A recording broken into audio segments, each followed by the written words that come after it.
बच्चों, मेरा नाम है मोहित और आपका स्वागत है हमारे यूट्यूब चैनल हिस्ट्री चैंपियन में। तो जैसा कि आप जानते हो, आपका जो पेपर होने वाला है कहानी एंड उपन्यास हिंदी साहित्य का, उससे संबंधित जितने भी महत्वपूर्ण प्रश्न हैं उनकी सीरीज करा रहा हूँ। उसका अगला प्रश्न है, उसने कहा था कहानी के तात्विक समीक्षा कीजिए जो चंद्रगढ़ शर्मा द्वारा गुलेरी द्वारा लिखी गई है। तो अगर इस कहानी की बात करें, ये 1915 में चंद्रगढ़ शर्मा गुलेरी द्वारा लिखी गई है और इन्होंने जिस समय लिखी थी 1915 में, अपनी आज़ादी से भी बहुत पहले की बात है। उस समय के हिसाब से ये कहानी बहुत ही आधुनिक लगती है।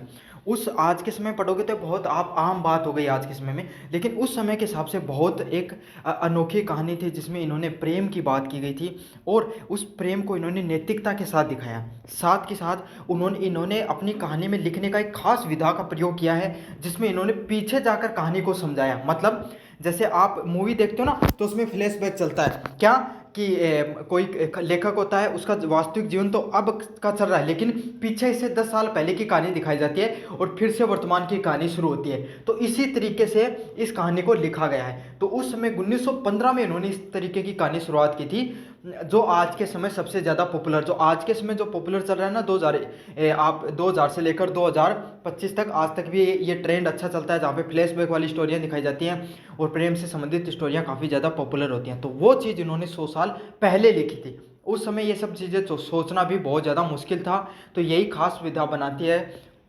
चंद्रगढ़ शर्मा गुलेरी को।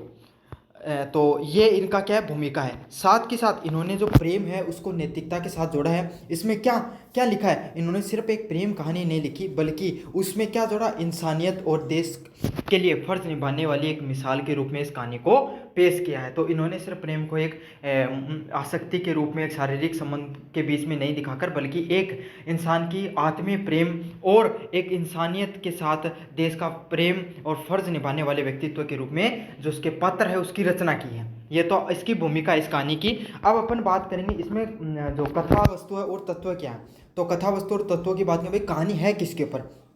तो देखो, ये कहानी है, ये इस कहानी का जो मुख्य पात्र होता है वो कौन होता है, लैना सिंह होता है। और लैना सिंह क्या, एक सिपाही है। तो इसमें इसके पहले बचपन की कहानी बताई जाती है। दो भाग में ये कहानी, पहले इसके बचपन की कहानी और फिर वर्तमान की कहानी। तो बचपन में क्या होता है, ये अपने गांव में रहता है। तो वहाँ पर कोई एक लड़की आती है, वो लड़की उसे अमृतसर के बाज़ार में मिलती है। तो अमृतसर के बाज़ार में मिलती है, बार बार 2-3 बार उसको मिलता है। तो जो लैना सिंह उसको, उससे प्रेम हो जाता है और एक बार उससे मिलती है तो उससे पूछता है कि तेरी कुड़माई हो गई क्या। कुड़माई का अर्थ होता है, मतलब पंजाबी भाषा में, कि भाई तुम्हारी सगाई हो गई क्या। वो लड़की कुछ जवाब नहीं देकर हंसकर चली जाती है। उस समय लैना सिंह से वो लड़की कहती है कि तू मेरे लिए क्या कर सकता है। तो वो कहता है कि भाई मैं तेरा तेरा जब भी जरूरत पड़ेगी जीवन में, मैं तेरा हमेशा साथ दूंगा। ये बात होती है। फिर क्या होती है, स्टोरी थोड़ी आगे बढ़ती है और उसका दूसरा हिस्सा निकल कर आता है स्टोरी का, कहानी का। उसमें क्या होता है, लैना सिंह अब सिपाही बन चुका है और उसके बाद में वो लड़की उसे कभी नहीं दिखाई देती है। उसके बाद में लैना सिंह सिपाही बन जाता है, जैसे मूवियों में होता है ना, उसी तरीके से। और फिर होता क्या है, सिपाही बनने के बाद में वो उसको फिर से मिलती है। और फिर से मिलती है कहाँ पर, अब वो एक सिपाही की पत्नी बन चुकी है। सूबेदार होता है उसका पति, उसकी पत्नी बन चुकी है और उसका बेटा भी है, वो भी सिपाही है। उस तो वो सिपाही है, उसके दोनों के दोनों क्या है, सिपाही बन चुके होते हैं। क्योंकि इसमें आप सोचोगे कि इतना जल्दी कैसे होगा सब। तो मतलब दोनों, बेटा भी बन गया और वो भी सूबेदार, सारे नौकरी में। तो उसमें छोटी उम्र में ही आर्मी में ले लिया जाता था। उसमें एज वगैरह का इतना क्राइटेरिया नहीं होता था। द्वितीय विश्व युद्ध की कहानी के आसपास कहानी लिखी गई थी। तो उस समय क्या होता था, उस समय जो उसकी जो उस प्रेमिका थी, वो सूबेदार की पत्नी है, उसको सूबेदारनी के रूप में जाना गया है। उससे कहती है, वो उससे मिलती है तो उससे कहती है कि अब तेरा वादा निभाने का टाइम आ गया है। तुझे क्या करना है, तुझे अब मेरे पति और मेरे बेटे की जान बचानी है। तो इसी वादे को निभाते हुए लैना सिंह क्या है, अपनी जान की बाजी लगा देता है और उसके जो पति है, उसका बेटे को बचाने के लिए अपनी जान गंवा देता है। तो मुझे उम्मीद है कि आपको सारी चीज़ें समझ में आ गई होंगी। ये तो थी पूरी की पूरी कहानी, जिसमें दो भाग में उसके बचपन की कहानी है, जिसमें उसके एक लड़की से प्रेम हो जाता है। वो उससे पूछता है कि तेरी कुड़माई हो गई है क्या, तेरी सगाई हो गई है क्या। तो उस समय वो हंसकर चली जाती है, लेकिन एक दिन फिर मिलती है तो उससे पूछती है भाई तू मेरे लिए क्या कर सकता है। तो वो कहता है कि मैं हमेशा तेरी रक्षा करूँगा। फिर क्या होता है, फिर वो लड़की उसके बाद में से दिखाई नहीं देती है। लैना सिंह सिपाही बन जाता है। वो उसके बाद में एक दिन वो मिलती है तो वो क्या, एक सूबेदार की पत्नी होती है और वो उससे वादा कहती है कि अब तेरा वादा निभाने का वक्त आ गया है, अब तुझे मेरे पति और मेरे बेटे की रक्षा करनी है। तो वो रक्षा करते अपनी जान गवा देता है। अब बात करें इसमें इस कहानी के मुख्य जो तत्व क्या है, कौन से हैं, तो सबसे पहला तत्व सच्चा प्यार और त्याग। तो लैला सिंह का सच्चा प्यार था, इसलिए उस प्यार के लिए अपने प्राणों की त्याग कर दी। तो यहीं पर हमें इस कहानी से ये पता चलता है कि भाई लैला सिंह को सच्चा प्यार था, इसलिए उसने क्या कर दिया, अपने प्यार के लिए अपने प्राणों की त्याग कर दी। कर्तव्य, उसने अपने प्यार के साथ साथ सैनिक होने का फर्ज भी पूरी ईमानदारी के साथ निभाया। तो यहाँ पर उसको एक चीज़ क्या साथ दिखाई देती है, उसने प्यार तो था ही उसका, साथ के साथ उसने अपने प्यार को पूरी ईमानदारी के साथ, उसने जो बचपन में वादा किया था उसको पूरी ईमानदारी के साथ उसने अपने वादे को निभाता है वो। अगला क्या, वचन पालन। कहानी में सबसे जरूरी वचन को निभाना है, क्योंकि कोई भी व्यक्ति वादा तो इस जीवन में बहुत से लोग करते हैं लेकिन निभा बहुत कम लोग पाते हैं। तो यही बात है, लैला सिंह ने न सिर्फ वचन दिया बल्कि उस वचन को निभाकर भी दिखाया। लैला सिंह के लिए सूबेदारनी की हर बात बहुत महत्वपूर्ण थी। तो लैला सिंह ने क्या किया, लैला सिंह ने जो उसके द्वारा जो वचन दिया गया था उस वचन को माना और उस वचन को निभाकर भी दिखाया। अगले वाले पॉइंट की बात करूं, भाषा और शैली। तो इसमें जो चंद्रगढ़ शर्मा गुलेरी के द्वारा जो भाषा बहुत ही आम भाषा का, बोलचाल की भाषा का प्रयोग किया गया है और जिससे क्या होती है, कहानी सच्ची और अपनेपन जैसी लगती है। साथ के साथ लेखक का जो कहानी सुनाने का तरीका वो भी क्या नया, तो उस हिसाब से बहुत नया तरीका था, बहुत ही यूनिक और एक नई स्टोरी थी। साथ के साथ इन्होंने इतनी आसान भाषा में इस चीज़ों को समझाया कि हर व्यक्ति को समझ में आ गई, इसलिए तो इतनी पॉपुलर हुई है स्टोरी। अब बात करें अपन निष्कर्ष की, उसने कहा था कहानियों में सिखाती है कि सच्चा प्यार और फर्ज एक दूसरे से जुड़े होते हैं। तो इन्होंने ये कहा, अगर आप किसी व्यक्तित्व से सच्चा प्रेम करते हो तो आपको क्या है, वो एक दूसरे से जुड़े हैं, तो आप अपना फर्ज, जिम्मेदारियां निभाने और वादा निभाने का भी कार्य करते हो। लैला सिंह का बलिदान आज भी ये बताता है कि कर्तव्य को निभाना जीवन का सबसे बड़ा आदर्श है। और लैला सिंह का पात्र ने हमें न सिर्फ प्रेम की कहानी के रूप में देखना चाहिए बल्कि हमें यह भी देखना चाहिए कि हमें अपना कर्तव्य सदैव जीवन में निभाना चाहिए। उसको प्रेम पूर्ण वन नहीं हुआ लेकिन फिर भी उसने अपने कर्तव्य से कभी पीछे नहीं हटा था। तो ये है आपका जो प्रश्न था, उसने कहा था कहानी की तात्विक समीक्षा कीजिए, ये मैंने पूरा का पूरा आपको बता दिया है। अब अगले वाले प्रश्न की बात करिए, वापसी कहानी की मूल संवेदनाओं की कलात्मक समीक्षा कीजिए, उत्साह प्रिय वदा के द्वारा लिखे गए। तो आपको उसने कहा था कहानी के मूल संवेदनाओं और कलात्मक समीक्षा करनी है, काफ़ी इंपॉर्टेंट प्रश्न है ये भी। तो अब आपको ये सारी चीज़ें अब मैं थाना पढ़ाऊँगा मारवाड़ी, क्योंकि आप लगभग जो विद्यार्थी हो सारा कटेगा हो शेखावाटी यूनिवर्सिटी को, तो आप मारवाड़ी भाषा अपनी भाषा में पढ़ लेवा। तो यह कहानी है या जो भूमिका जो प्रिय वदा के द्वारा जो कहानी लिखी गई है, या वापसी की कहानी, या कहानी की कोपर है, या पहली बात है 1960 में प्रकाशित कहानी हुई थी, हिंदी साहित्य की सबसे बढ़िया कहानी है। अब यह कहानी क्या पे लिखी गई है, यह लिखी गई है कि कोई आदमी सरकारी नौकरी लाग रही हो, और सरकारी नौकरी ला के जहाँ घर आवा जना के देखो थे, वो आदमी थोड़ा सा दिन तो राज्य रह के भाई नए रिटायरमेंट हो पिसा लेड हो सब राज्य नहीं, लेकिन फिर क्यों है धीरे धीरे भाई उन तो आपका हिसाबो चलन की, सुबह पहले टाइम से खानो खान की, टाइम से नहा धो करके अपना काम पर जाने की आदत हो जाए। अब क्या, अब रिटायर हो गो, अब तो कोई काम को नहीं, तो देखो का ठेकेदेव देखे तारे भी कोई आदमी रिटायर होगा ना 5-6 महीना बाद में एकदम चिड़चिड़ो को स्वभाव हो जाओ, सबका मायने पड़ोगो और वो खुद मतलब अकेलापन महसूस करो, भाई उन तो काम करने की आदत हो रही है, लेकिन अब क्यों अब काम रही हो नहीं कन, तो क्या रखो हर आदमी ने ऑर्डर देगो, भाई तू वो कराया कर, फौजी आदमी देखे सब ने घर लगा के रखोगो, तो इससे क्या रखा घर का भी परेशान हो जाए, वो खुद भी परेशान हो जाए, क्यों उन्हें चाहिए काम और काम मिला हाथ को नहीं, और घर का भाई आपका साबुत जिंदगी से आपकी ज़िंदगी सेट कर रखी, अब सब करना कर दियो अस्त व्यस्त, तो वो भी परेशान और घर का भी परेशान। तो ये चीज़ पर यह स्टोरी लिखी गई है कि जब कोई आदमी सरकारी नौकरी से छुट के या कोई भी काम से छुट के जब रिटायर हुआ है तो उसकी ज़िंदगी में कहीं वो अकेलोपन हो जावा है, और कया उसका घर में रहते हुए भी वो सोचा कि वो अब तो ज़िंदगी में मज़ा होगा कि अब तो घर रहूँगा सुकून के साथ, लेकिन वो सुकून है वो थोड़े दिन को रहे, फिर आदमी कहीं को जाए अकेलोपन महसूस करे जाए। तो यह है इस चीज़ पर यह कहानी लिखी गई है, यह है कहानी की भूमिका। अब एक कहानी के थाने कथा वस्तु बताऊँ, मतलब क्या कहानी है बा, यह कहानी है गजाधर बाबू नाम को एक रेलवे में कोई कर्मचारी हो, को बाबू आया कर तो कलरक को काम कराया करता हूँ, उम्र थी 35 साल की, नौकरी करने का बाद मतलब भाई 50-60 साल को उम्र की हुई जना क्या कर लियो रिटायरमेंट ले लियो। अब वो सोचो कि ग्रह अब नौकरी में छुट्टी लेके अब ये काम करा, अब अपने परिवार के साथ बढ़िया रहूँगा, लेकिन जहाँ वो आवा है तो उन बेरो पट्टा भाई स्टार्टिंग का जिंदगी का तो बढ़िया दिन निकल जाए, साल एक बार निकले जना के है कि भाई आदमी ने घर का बता दें कि के सिस्टम चल रहे हो, तो उन धीरे धीरे बेरो पाटा है कि वो की ज़िंदगी में अब सब आपकी ज़िंदगी में व्यस्त थी, कोई टाइम ही कोई नहीं, क्यों भाई 35 साल नौकरी करी ना सब आदमी भैया आपका हिसाबों सारो काम सेट कर रखो, पत्नी की उम्र हो जाए तो भजन कर लागी, बेटा वो आपका काम कर लाग नहीं, सब आपका काम में व्यस्त थी। तो उन्हें खुद ना महसूस हुआ कि उन सब जो लोग हैं, जो घर में जितना भी लोग हैं, उनने मेरी कोई खास जरूरत है को नहीं। क्यों क्यों जरूरत को नहीं? क्योंकि भाई 35 साल जब आदमी बाहर ने काम करे तो सारा घर का भी अपना इस हिसाबों एडजस्ट कर ली कि उसका बिना ही काम चलाना पड़े। तो अब अचानक से कोई व्यक्ति आओ तो एडजस्ट भी कौन कर पाए भी, तो उसे भी महसूस होता है कि उसके कोई घर में ज़्यादा ज़रूरत है नहीं। ना ही तो उनको ज़्यादा काम दिया जा, ना ही उनके होने से बच्चों को कोई परेशानी होती। क्यों कौन परेशानी हो? क्योंकि बच्चा भाई पहले आदत पड़ गई उनको बिना काम करने की।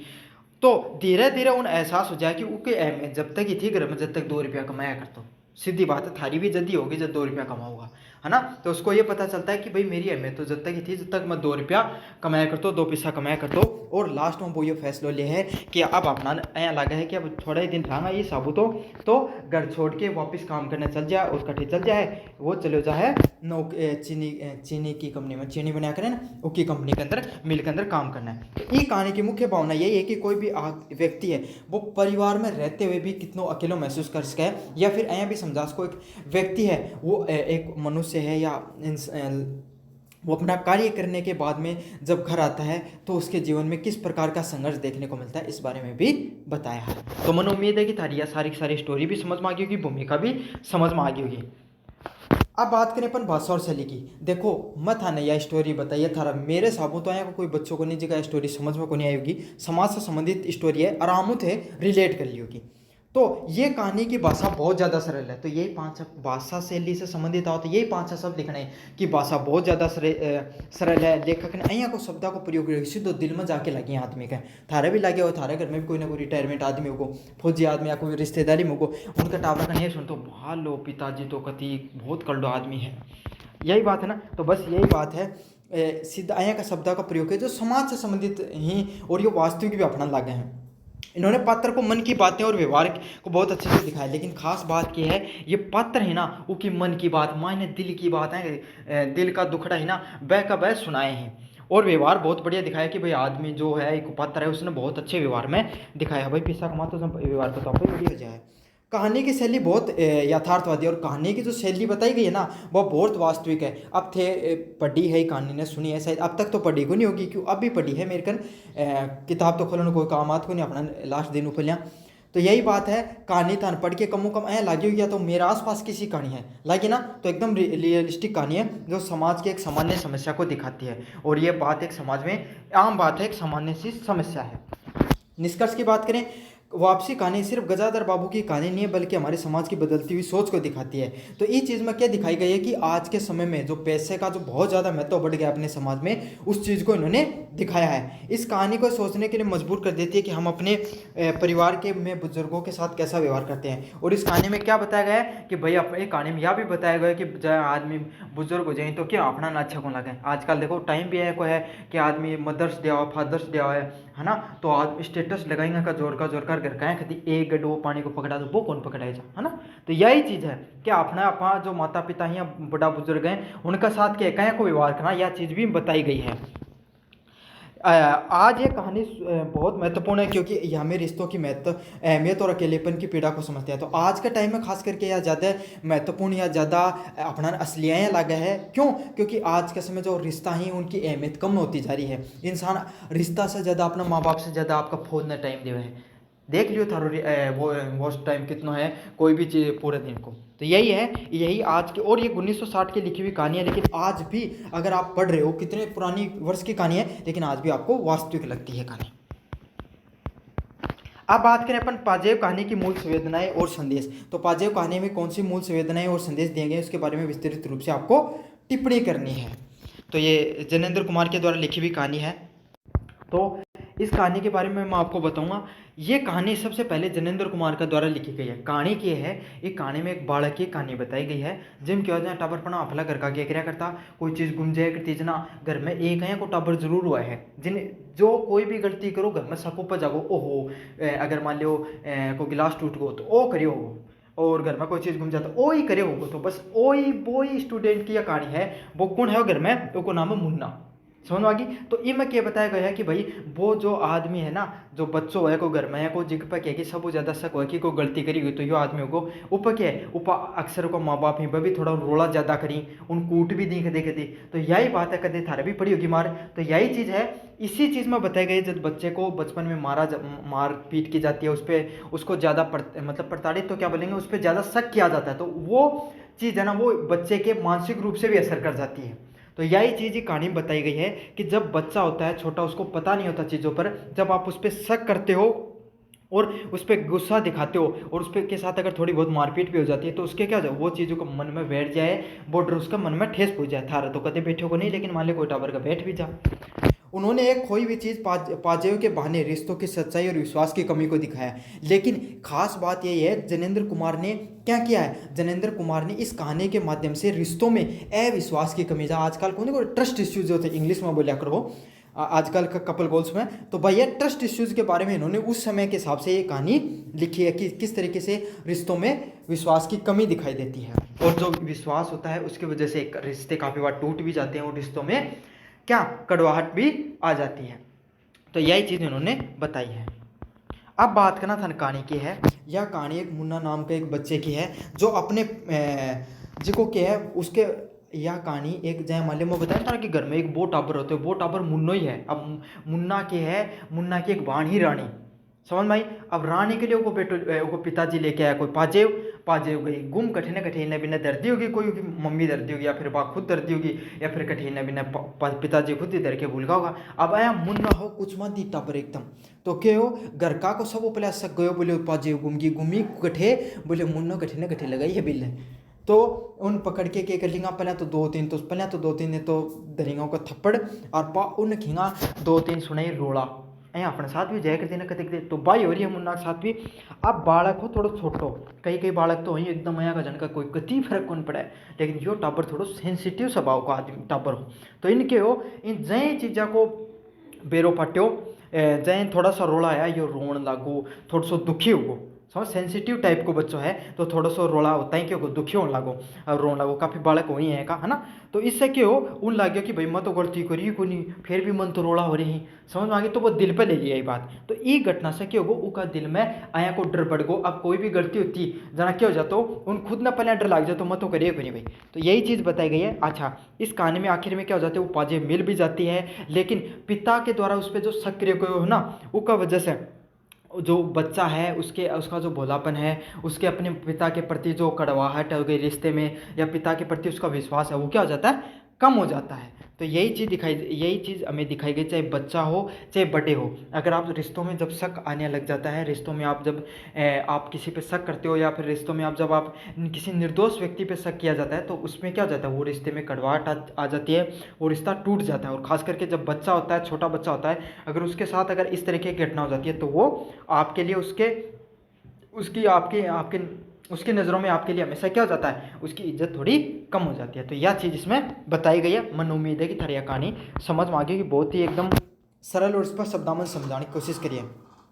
तो भाषा शैली की बात करें, सबसे बड़ी बात ज्ञानेंद्र कुमार के द्वारा जो भाषा शैली को प्रयोग किया गया वह बहुत सरल है, तो थाने भी रहे, लेकिन इन खास बात क्या है कहानी के अंदर, उनकी शैली कैसी है, मनोवैज्ञानिक शैली है। मतलब इन्होंने मनोवैज्ञानिक शैली का उपयोग में लिया है कि भाई जो शैली है वो हर व्यक्ति को अच्छे से समझ में आ सकती है। साथ में साथ इस कहानी में व्यक्ति के जो बच्चा है उसके मनोविज्ञान पे किस प्रकार का प्रभाव पड़ता है, जब वो बच्चा है वो जब इस प्रकार की उसके घटनाएं होती हैं। तो थाना भी बेर है, कोई भी टापर होगा को बचपन में अगर उसको थोड़ा ज़्यादा दुख देखे रहेगा, तो वो बच्चों पहले वो सेंसिटिव रहो, थोड़ी सी भी थे कोई टापर नहीं कुछ नहीं, थारे घर में भी है कुछ नहीं, कोई आदमी का भाई मेरा पहले बहुत दुख देखे नहीं, तो अब मेरे कोई भी आदमी का थोड़ी सी कोई गलत घटना हो जाए तो मेरे मन में कहीं हो जाए, सुनी होगी ना भाई। बात बताई गई है कि ये जो छोटी छोटी घटनाएं होती हैं वही इंसान के जो मस्तिष्क है ना, जो अपने यादाश्त है उम जाके बैठ जाएं, और आदमी का क्या है फिर व्यवहार उस तरीकों में बदल जाए है।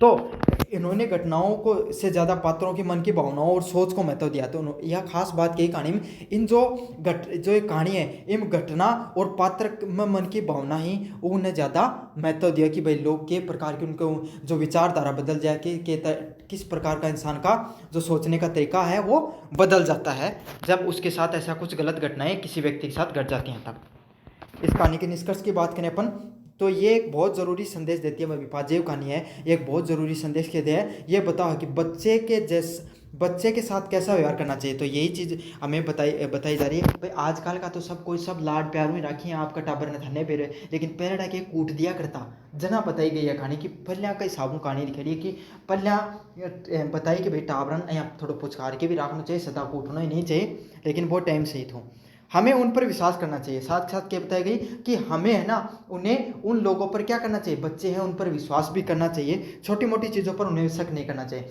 और छोटी मोटी बात हो जाए जहाँ टाल भी देनी चाहिए। बच्चा सदा को नहीं कि रोड़ा करते रहे या कूटते रहे। थाने भी ऐसी सीख लेनी थे भी आगे कदे माता पिता बनो बजना। कहानी ये समझाती है कि बच्चे के भोलेपन और उनके विश्वास किसी भी चीज़ से ज़्यादा कीमत है। तो ये कहानी में यही बताया गया है कि कोई भी बालक है, कोई भी टाबर है ना, उसको बचपन है ना, बचपन की खूबसूरती यही है कि वो गलती करोगो, थोड़ा बोड़ोपन होगो, थोड़ी अनबोल की बात करोगो, कुछ गलतियाँ भी करोगो, यही तो बचपन की खूबसूरती है ना। तो उन स्वीकार करना चाहिए कदे थे भी टाबर प्रणाम ऐ की गलती करी ही, समझ में आ गया ना। तो उस पर विश्वास भी करना चाहिए और उन गलतियां ना माफ़ भी कर देनी चाहिए। तो यह इस कहानी में बताए गए हैं। मैंने उम्मीद है कि थानिया कहानी अच्छी लग रही होगी। अब तक वीडियो देख रहे हो तो बताओ कि आपको कहानियाँ जो मैं पढ़ा रहा हूँ वो कैसा लग रहा है आपको। अगले 7 नंबर प्रश्न की बात करें, कफन कहानी की क्या विशेषताएं हैं, कहानी व तत्वों के आधार पर बताइए। अब जो प्रेमचंद के द्वारा जो कफन कहानी लिखी गई है, यह कहानी कब लिखी गई है। सबसे पहले तो यह बेर होनी चाहिए 1936 में लिखी गई है। और हिंदी साहित्य देखो, प्रेमचंद की हर कहानी, जो भी कहानी लिखी, जो भी उपन्यास लिखा, सब बहुत पॉपुलर हुआ है। लेकिन देखो थे भी कोई आदमी को सुनोगे तो पूछ की रात और कफन, ये अया की कहानी है तो जो सबका याद है लगभग, समझ में आ गई ना। तो उन कहानियों में से एक और यह कहानी हिंदी साहित्य की सबसे प्रचलित और सबसे फेमस कहानियों में है। क्यों?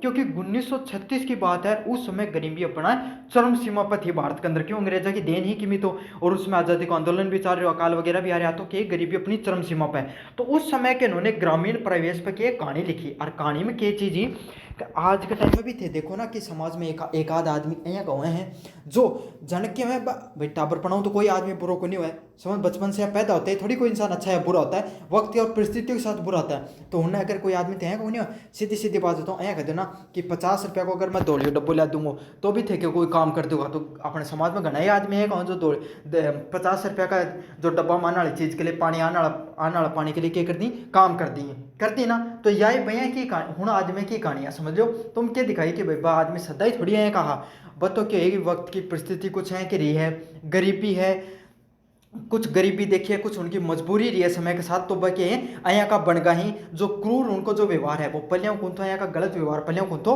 वो वक्त के साथ उनको बदल तो चले गए हैं। तो यही इस कहानी में दिखाया गया है। तो ये कहानी 1936 में लिखी गई है। और इस कहानी में क्या है, गरीबी की सबसे बुरी हालत और इंसान पर उसके असर को दिखाती है। या क्या दिखाया है कि इंसान की गरीबी जब एक सीमा से ऊपर चली जाए तब के इंसान अपनी इंसानियत भी खो जाए, उसकी जो मानसिक परिस्थिति वह भी स्थिति वह भी बदल जाए। प्रेमचंद ने इस कहानी से उन लोगों की हालत दिखाई है जिनकी जिंदगी गरीबी ने इतनी खराब कर दी है कि उनके अंदर की इंसानियत भी खत्म हो गई है। तो जो प्रेमचंद है उन्होंने क्या दिखाया भाई, प्रेमचंद यही चीज़ बताई है कि गरीबी है ना, गरीबी कुछ लोगों की ज़िंदगी में इतनी ज़्यादा हो जाए कि उनने इंसानियत से भी कोई मतलब को नहीं रह कि बन की ज़िंदगी जब देखो जाओगे जो होगा वो आप तो अपना मन में होगी भाई कराना, समझ में आ गई ना। तो यही होता है जब इंसान की गरीबी एक हद से ऊपर चली जाती है तब। तो अब अपन देखेंगे भैया, तो कहानी का जो तत्व है ये लाइन जो मैं थान पढ़ा रही हूँ एकदम प्रॉपर नोट्स ही एग्जाम में एकदम यही कि यही लाइन लिख के होगा। और इतनी इजी लैंग्वेज में है कि थाने इससे इजी लैंग्वेज तो सीरीज में तो भूल जाओ कठे को मिलेगी और ना थान कोई बनाएगा। गैस पेपर कोई भी बता सकता है, पढ़ाना एक अपने आप में अलग चीज़ है। पात्र की बात करूँ मैं, पात्र ई कहानी का दो ही गिस्सुर माधव ऐ समझ लो थारे गाँव का दो गिस्सुर माधव ही। अब थारा समझाऊंगा, देखियो भाई गिस्सुर माधव थारे गाँव में भी एक दो समाज में भी मिल जाएगा यहाँ का। और वह के है दोनों बहुत ज़्यादा गरीब आदमी है। अच्छा बात के ही गरीबी इतनी है कि भाई अच्छा उसमें कि भाई कोई भी आदमी अच्छा और बुरा बचपन से को नहीं हुआ। और वह के है हण में जो एक माधव है की पत्नी है कौन, बुधिया, समझ आगे। माधव की पत्नी है बुधिया। अब बुधिया की वह भाई की उम्र हो जा है, मरण नाली सी हुआ है जना कि वो कफन की जरूरत पड़ा। भाई आदमी जब खत्म हुआ है, आदमी की मृत्यु प्राप्त हो तो कफन एक सफ़ेद कपड़ा की जरूरत पड़ा करे वो थाने बेरो है ना। तो अब क्या करेंगे भाई, गरीब हो जना गाँव का लोग सोचें कि भैया भैया तो की पत्नी खत्म होने वाली है, वो कमाओ दमाओ दात को नहीं, तो एक काम करा सारा गांव का आदमी मिलके कि कुछ कुछ रुपये दान कर दें, ताकि भाई कम से कम मरती ने कफन तो मिल जाए, और ज़िंदगी में तो सुख दे दियो ही को नहीं। तो क्या करेंगे भाई, सारा गांव का मिलके थोड़ा थोड़ा बचाएंगा कि भाई ऐसी बात है कि मान ली तो जान वाली हो रही है जन्नत है, थोड़ा थोड़ा ध्यान करो। तो सारा गांव का मिलके थोड़ा थोड़ा रुपया दे के उन्हें कफन जोगा रुपया दे दें। अब दोनों साहब पूछे शहर में कफन लाने के लिए, जैसे ही शहर में पूछी तो पूछता है आगे उन्हें एक दुकान दिखाई दे, है ना। दुकान में जाएगा और उठे के लेके देंगे, मैं बताइए ना पानी वाली डब्बी वहाँ जाके लिएगा, पिस्सा को लियानो के हो ना कफन लियानो सफ़ेद कपड़ों, लेकिन लिया कौन सो सफ़ेद पानी, और पी पा के आदमी गया। बुद्धिया तो इन जा खत्म हो, और जो माधव जी हैं वो तो बीच में सोते हैं। समझ में आ गया। तो गांव वाले उनको पैसा किसके लिए दिया, कफन के लिए, लेकिन वो क्या कर रहे हैं, वो अब जो सफ़ेद पानी को पीकर सोए हुए हैं। तो यही है, इसी चीज़ में यही चीज़ दिखाई दी है कि उन लोगों ने क्या किया, कफन लाने के बजाय शराब पीकर क्या कर दी, भूख मिटाने का कार्य किया है। क्यों, इतना भूखा था, जिंदगी में इतना परेशान हो चुके, हाँ कई दिनों का कुछ मिल रहा को नहीं हो। एक ही चीज़ है जो आदमी ने देखा गरीब लास्ट में कुछ भाई बात है ना, कई एक बानो भी हो साथ के साथ के दुख में पिल ऐ नहीं पिल जाता अपना दुख अपना जना पिल। तो यही घटना क्या हमारे समाज की क्रूरता के बारे में दिखाती है। उन व्यक्ति है जैसे समाज में भी अपनाया का लोग रही, तो जरूरी को नहीं कि लोग बचपन से आया का था, कुछ तो जानबूझ के जहीं, कुछ लोग गरीबी का कारण भी बने, क्योंकि क्या टाबर पढ़ाओ भाई, टाबर पढ़ाऊँ पढ़ाई कौन करी, है ना, ऐसे उनकी गरीब परिस्थिति को नहीं हो, थोड़ा बहुत काम कुम ऐसा का देखो। अधिकतर था जो मजदूरी करने वाले व्यक्ति ऐसे ज़्यादा मिलेंगे, तो मजदूरी वगैरह करने लग जाते हैं। फिर क्या हो जाता है भाई, आदत हो जाती है, काम इतना हार्ड होता है तो उसको करने के लिए फिर उनकी आदत हो जाती है उस चीज़ की। तो यही दिखाई गई है कि समाज में कुछ लोगों को गरीबी है, वो उन्हें ऐसा क्रूर बना देती है, वो बचपन से ही ऐसे नहीं होते हैं। अगले वाले पॉइंट है देश काल और वातावरण। कहानी का माहौल बहुत ही गरीब और भयानक है, ये ग्रामीण समाज के पिछड़े समाज का हिस्सा है। और ये क्या दिखाई गई है कि भैया उस समय की देखो 1936 तक भी यह कहानी है, और आज के समय 2025 में था, मैं चीज़ बता रहा हूँ, तो आज भी अपने समाज में का लोग मिली ना, तो देखो कितनी वास्तविक कहानी है। उस समय और ज़्यादा वास्तविकता थी, क्योंकि उस समय और ज़्यादा गरीबी थी समाज के अंदर। तो यही है, ये हमारे समाज के पिछड़ेपन के बारे में और ग्रामीण परिवेश की कहानी के रूप में दिखाया जाता है। वातावरण ही पात्रों को व्यवहारिकता तय करता है और कहानी सच्ची लगती है। और आज भी कहानी पढ़ रहे हो तो वास्तविक लगा क्या, तो हमारे गांव की एक आदमी की कहानी है, तो समझो उस समय तो और भी ज़्यादा वास्तविक लगा करती। एकदम जो पात्र हैं वह गाँव से लिया गए, एकदम लोगों के बीच से यह कहानी उठाई गई है, तो एकदम सही और वास्तविक लगा है। उद्देश्य, इस कहानी का मुख्य उद्देश्य गरीबी और उसके कारण इंसान की नैतिकता को खत्म होना दिखाया गया है। तो भाई इन चीज़ों क्या दिखाएगी कि इंसान के जीवन में जो गरीबी एक टाइम से इतनी ऊपर चली जाए, तो कि उन सही गलत को फर्क कौन बेरो पटे, उसके लिए सब सही है जीवन में, जो वो खुद कर रहे हैं वो चाहे समाज के लिए कितना भी गलत हो, लेकिन उसके लिए खुद के लिए सही है। जब माता उन्हें लियानो चाहिए ओके कफन लेके आयो कि दौड़ो पानी सो को समझ में ओके साबू, तो वो बहुत बढ़िया ही काम करे है ना, लेकिन क्या है या नैतिकता रूप से गलत है। प्रेमचंद ने यह सवाल उठाया है कि क्या ऐसे लोग जन्म से बुरे होते हैं, लेकिन देखो समाज में सब लोग हैं आया काल आदमी के करेंगे दूर हटना चाहिए, तिरस्कार करके रखें कि भाई ये आदमी तो दूर ही रिया करो, है ना। लेकिन यह कहानी के माध्यम से प्रेमचंद यही बात बताने की कोशिश करी है कि ये लोग हमेशा में आया का था, नहीं था। क्यों, क्योंकि समाज ने उन्हें गरीबी ने ऐसा बना दिया। कुछ लोग आजकल तो वक्त के पैसा आ गया ना, तब भी लोग ऐसे बन रहे हैं, लेकिन उस समय तो लोगों के पास पैसा नहीं होता था, गरीबी में ऐसे लोग बनते थे।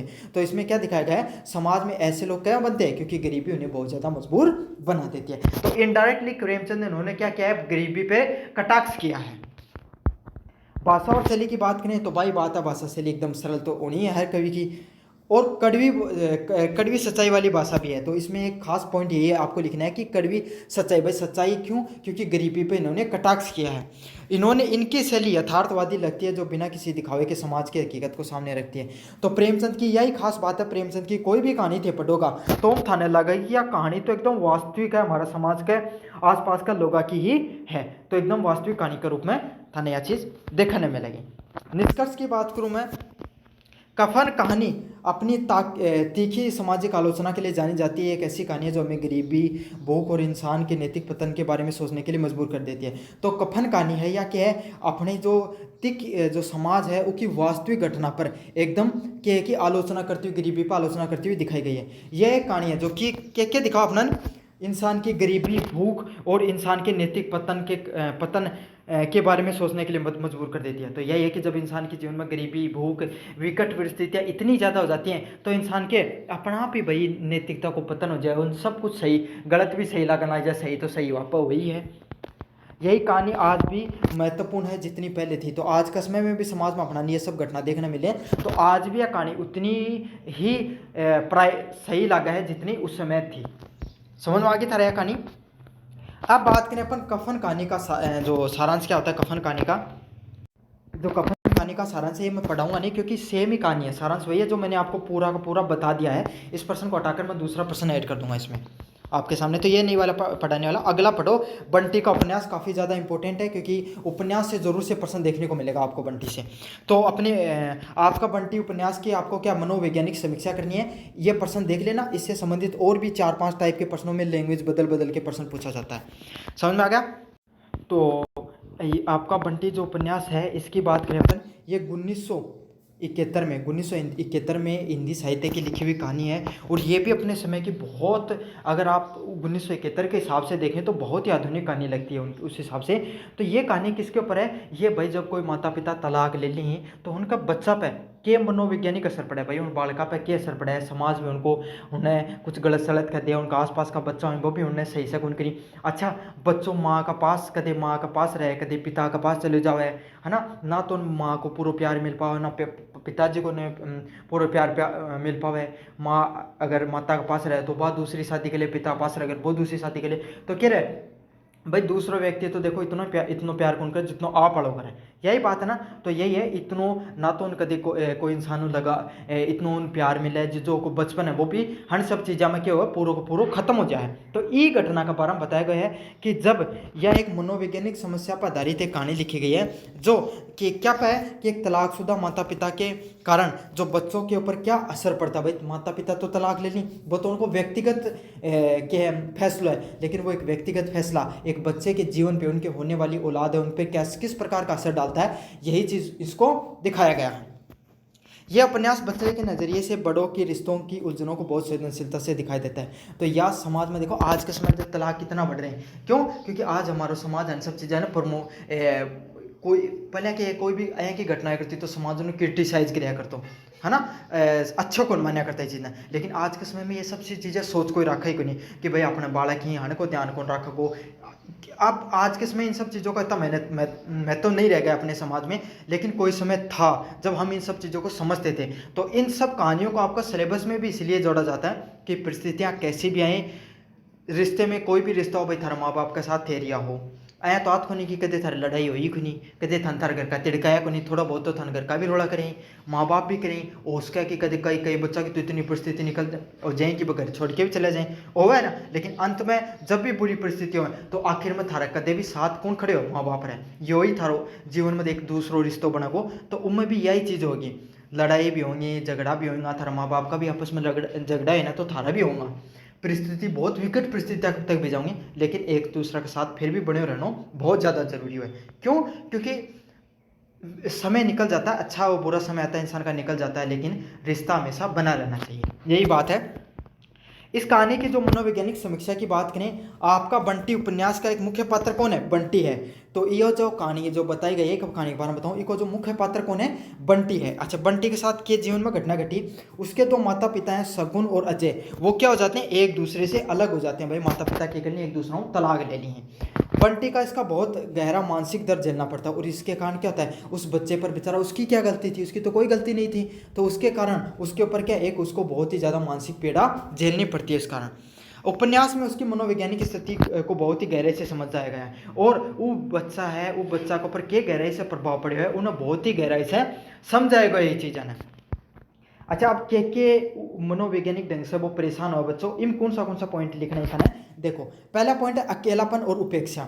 बच्चों भाई क्या होगी माँ बाप से दुनिया से अलग हो जाए। अब क्या होगो कदे तो वो माँ के पास रहे बच्चों या बाप पिताजी के पास रहो तो भाई दोनों उतना कदे भी प्यार कौन करेंगे। क्यों? क्योंकि भाई वो तो उनके हिसाबों तो तलाक हुए तो अर्थ क्या है भाई सामने वाला व्यक्ति गलत था, दोनों की तरफ से गलती गलत लगता है। जब पिता से पूछोगे तो माता गलत और माता की तरफ से पिता गलत, तो उसको लगता है कि भाई तो सिकान से तो ये भी गलत होगा, तो उसे पूर्ण प्रेम नहीं मिल पाता है। माता पिता के अलग होने के बावजूद बंटी खुद को बहुत अकेला महसूस करता है। तो क्यों है बंटी है वो बहुत ही ज़्यादा अकेलो महसूस कर रही चीज़ ने।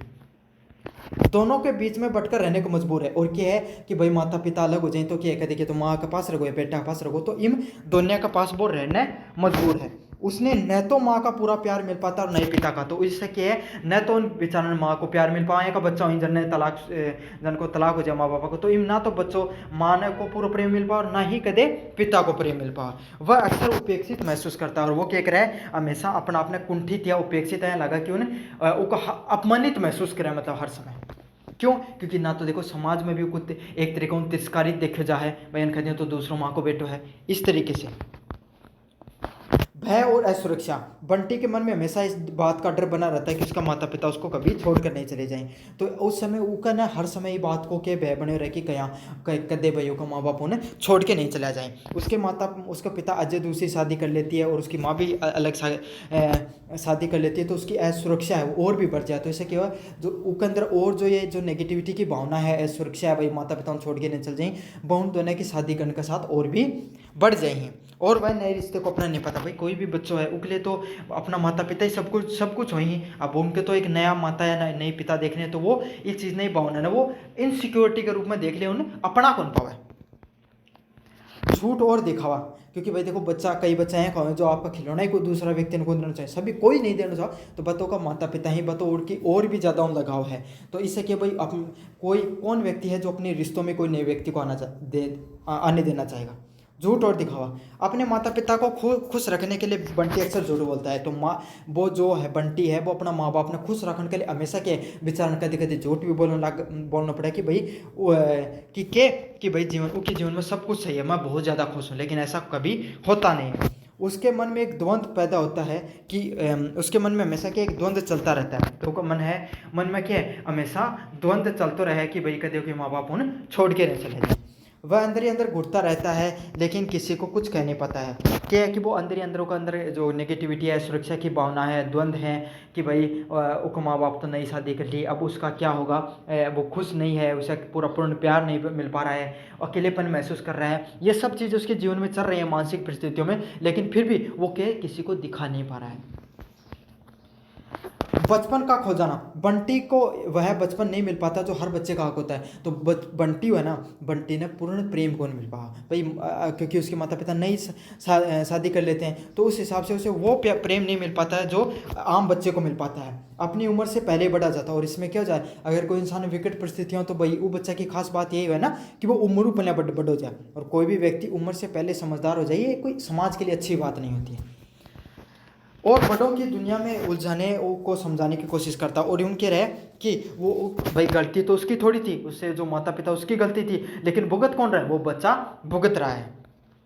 वह अपने माता पिता के झगड़ों की वजह से खत्म हो जाता है। और उसका माता पिता के जो झगड़ा तो आपस का है, लेकिन खत्म कौन हो जाए, जिंदगी खत्म किस हो जाती है, उस बच्चे की, बंटी की खत्म हो जाती है।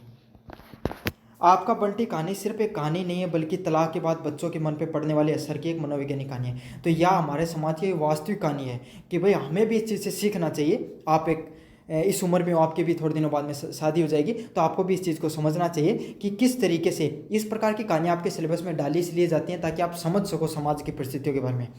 तो ये क्या है कि जब तलाक हो जाता है तो बच्चे के मन पे क्या असर पड़ता है, उस चीज़ को यहाँ पर दिखाया गया है। यह उपन्यास हमें सोचने पर मजबूर करता है कि बड़ों का फैसला बच्चों के मन पर कितना गहरा और बुरा असर करता है। तो यह उपन्यास हमें यही दिखाने का प्रयास करता है कि बड़ा अपने से जो माता पिता की गलती एक बच्चा ने भुगतनी पड़ा है, या चीज़ देखनी अपना समझनी है कि वो ये दिखाता है कि टूटा हुआ परिवार सिर्फ बड़ों को नहीं बल्कि अंदर बच्चों को भी अंदर से तोड़ देता है। तो यही दिखावा है कि एक माता पिता की गलती, उनको एक व्यक्तिगत फैसलों एक दूसरे से अलग, उनको ना सिर्फ जो उनका आसपास में जो लोग था, काका ताऊ माँ बाप, उन पर असर नहीं पड़ा इस चीज़ को, बल्कि जो एक बच्चों है जो उनको अंश है ऊपर भी इस चीज़ को बहुत ज़्यादा असर पड़ा है। तो ये एक छोटो फैसलों को नहीं, जीवन में बहुत बड़ो फैसला होते हैं, बहुत सोच समझ के थाने लेना चाहिए। ये सब था, ये आपके सामने जो कहानी है आपके बंटी उपन्यास है उससे संबंधित मनोवैज्ञानिक समस्या से संबंधित प्रश्न है। कैसा लगा, आपको पढ़कर क्या कहानियाँ समझ में आ रही हैं, आपको पढ़ के मेरा पढ़ाया समझ में नहीं आ रहा है, आप ज़रूर से एक बार कमेंट करके मुझे बताइए, उसी हिसाब से मैं चीज़ें और इम्प्रूव कर दूंगा आपके लिए। और मैं आपको इतना पूर्ण विश्वास दिलाना चाह रहा हूँ, ये मैं जो पढ़ा रहा हूँ इससे बाहर पेपर नहीं आएगा, ये इस क्लास से ही पेपर देखने को मिलेगा आपको पूरा का पूरा। अगले वाला प्रश्न की बात करें, आपके बंटी की मम्मी शकुन का चरित्र चित्रण कीजिए। तो आपको उसकी जो माता है शकुन का चरित्र चित्रण बताना है, बंटी की माता जी का। तो यह देखो, आपको पता है मन्नू भंडारी के द्वारा जो उपन्यास लिखा गया है आपका बंटी, इसमें जो शकुन है वो क्या मुख्य महिला पात्र हैं। 2 पात्र हैं, 3 पात्र हैं, बंटी बच्चा, शकुन उसकी माता और अजय उसका पिता। तो ये 3 मुख्य पात्र हैं, उसमें से जो उसकी माता महिला पात्र है शकुन है, उसके बारे में अपन देखेंगे।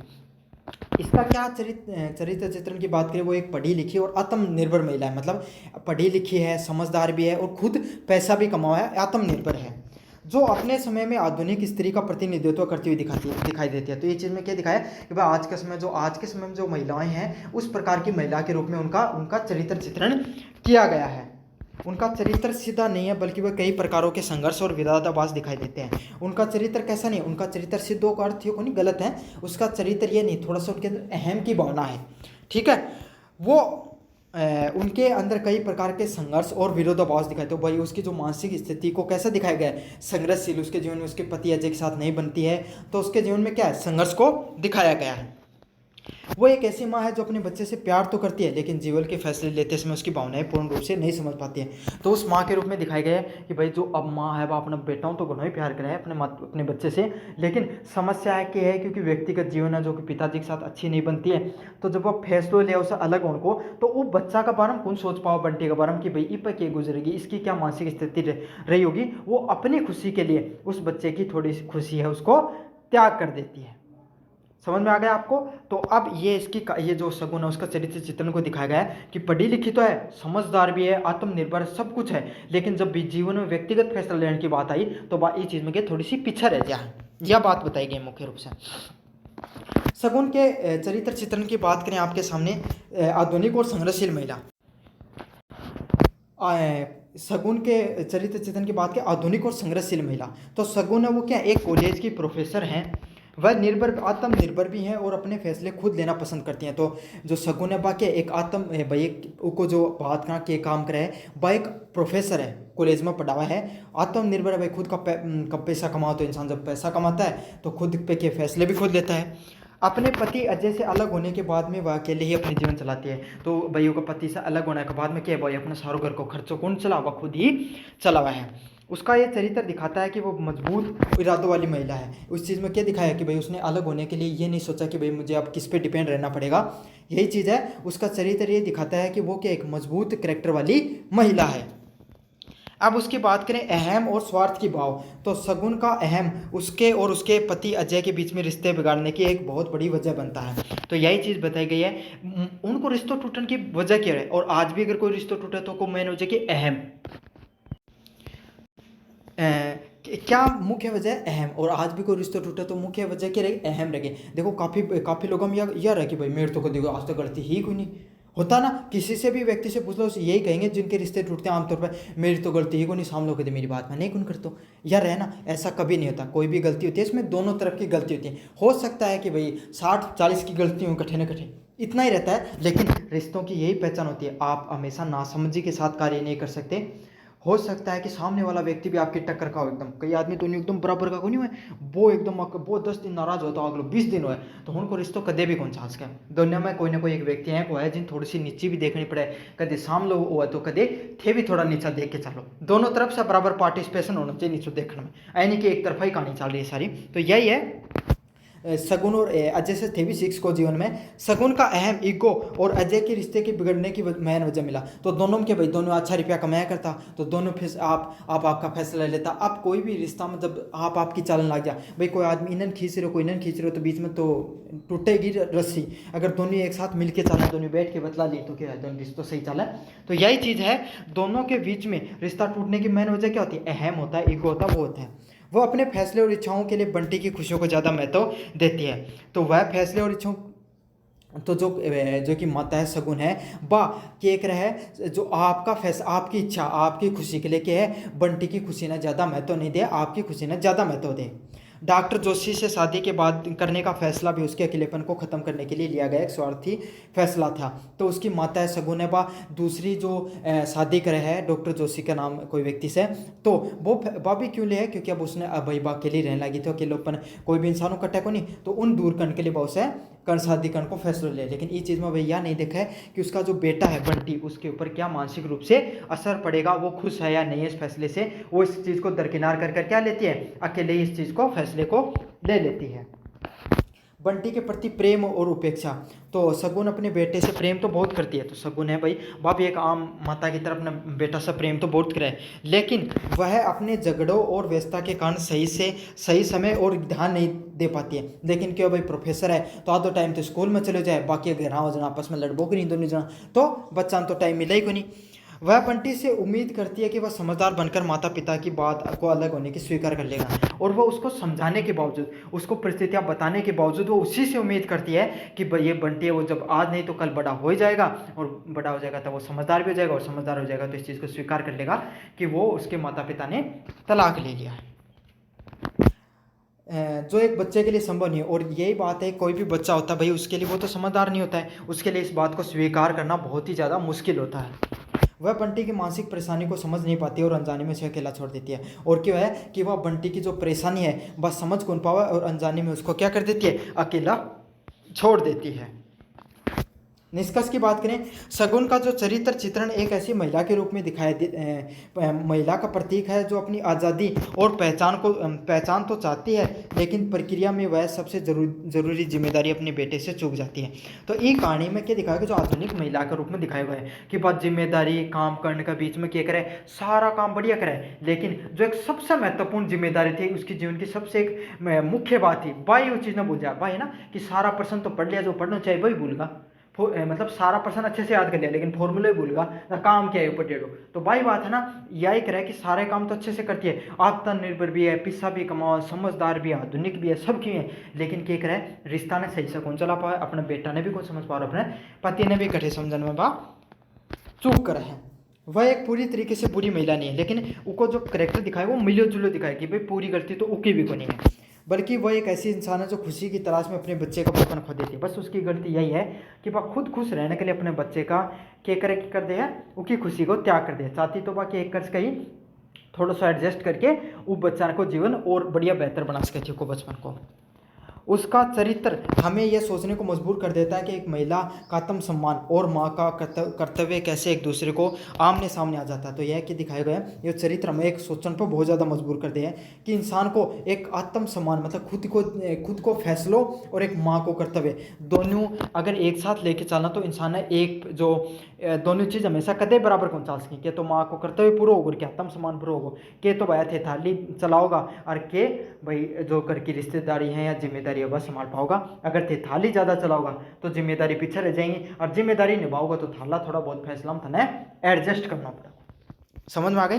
तो ये आपके सामने आपका बंटी उपन्यास से दो बहुत महत्वपूर्ण प्रश्न है, और यहाँ से प्रश्न आएगा। अगले वाला प्रश्न है, कोसी के गठवार में ग्रामीण जीवन के यथार्थ चरित्र चित्रण कीजिए, शेखर जोशी के द्वारा एक कहानी लिखी गई है। जो 12 नंबर प्रश्न है, कोसी की गठवार में ग्रामीण जीवन का यथार्थ चित्रण करें, लेखक है इसके शेखर जोशी के द्वारा ये जो कहानी लिखी गई इसमें।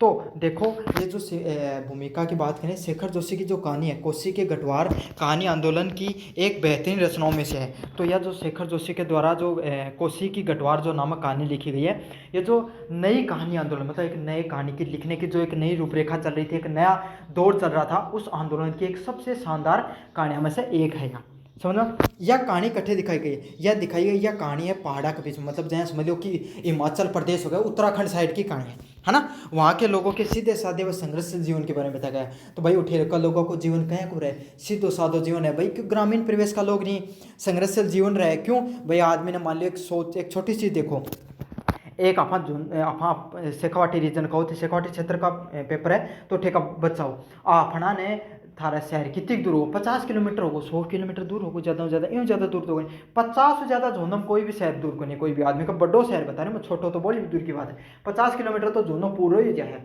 ना। अब वो ही सोचो कोई जैसलमेर में कोई आदमी है, वो एकदम बॉर्डर का रह वो शहर तो छोटो आपका, कोई छोटो सो कोई अगर कोई बीमार हो जाए तो पूछन में आदमी पूरा हो जाए, इतनी दूर ही ना। अब सोचो पहाड़ में है, कोई पहाड़ से पहाड़ है, पहाड़ के ऊपर कोई गांव है, तो सोचो ये हिमाचल उत्तराखंड में कितना ऊंचा ऊंचा पहाड़ है, उनके ऊपर घर रह रहे हैं, तो कभी नदी नाला आ जाए, कभी बीच में ब्रिज नहीं बन रहे हैं, पहाड़ों नीचे जाओ और उत्तर, और कितना संघर्ष रहना उनके जीवन में हर छोटी छोटी चीज़ों के लिए। शहर में जाने के लिए भी आदमी ने पूरा दिन लाग गया है ना। तो इस प्रकार का सीधा साधा जीवन के बारे में बताया गया है। साथ के साथ इस कहानी में प्रेम और विरह की बात भी करी गई है। तो यह कहानी को गांव वाले प्रेम जय की कहानी है, जिसके अंदर क्या है भाई, दोनों लोगों के अलग होने की और दोनों का प्रेम की कहानी दिखाई गई है। वहाँ के ग्रामीण समाज और उनकी गरीबी के कठिन जीवन के बारे में बहुत ही खूबसूरती से प्रस्तुत किया गया है। तो इस कहानी में इस कहानी में आपको ग्रामीण समाज की गरीबी और उसके कठिन जीवन को बहुत ही खूबसूरती के साथ आपके सामने क्या किया गया है, प्रकट किया गया है, प्रस्तुत किया गया है कि भाई कि कैसे उन लोगों का जीवन होता है, उसके बारे में बताया गया है। कहानी में ग्रामीण जीवन के यथार्थवाद के बारे में बात करें, पहला पॉइंट है आजीविका का संघर्ष। तो इस कहानी के जो मुख्य पात्र है लक्ष्मा, वो क्या, कोसी नदी, समझ आ गया ना। आपको पता है भाई कोसी नदी जो गंगा नदी की सहायक नदी है, कोसी नदी के किनारे क्या है, घाट पर काम करती है, और शायद उत्तराखंड से निकलती है नदी भी, घाट पर काम करती है। कमेंट में बताना कहाँ से निकलती है कोसी नदी। वह नदी में पत्थर और लकड़ी निकालकर बेचने काम करता है। तो नदी जब आवे है ना, तो वह क्या लिया हुआ है अपने साथ, पत्थर तो लिया हुआ है तो थाने बेरो, लेकिन लकड़ी भी, क्योंकि जंगला में जब गुजरे तो साथ में बीच में बाढ़ वगैरह हो तो अपने साथ पेड़न काट के अपने साथ लिया हुआ है। तो लोग क्या करिए, उठेगा जो पेड़ जो नदी बीच में छोड़ दिया भाई, पत्थरा से टकरा के वह रुक जाए पेड़, तो ठेसल लकड़ी ले लेके उन्हें बेचने को कार्य करे महिला है लक्ष्मा। ये काम बहुत मेहनत भरा और जोखिम वाला भाई, नदी से लकड़ी काटनी, पत्थर काटना, जोखिम भरो तो है ही, क्योंकि कद पवानी को भाव बढ़ जाए के बेरो पट्टा है। कहानी में दिखाया गया है कि पहाड़ों का जीवन यापन करना कितना मुश्किल है। तो क्योंकि भाई आप थान बेरा पहाड़ा में ज़्यादा जीवन याप भाई अँ तो आत को नहीं कोई थे मोल खड़े कर दियो और कोई कमाई कर लिया, अँ को काम तो होगा नहीं, अँ के प्रकृति से संबंधित ही थे, थोड़ा बहुत पैसा कमास को काम करके।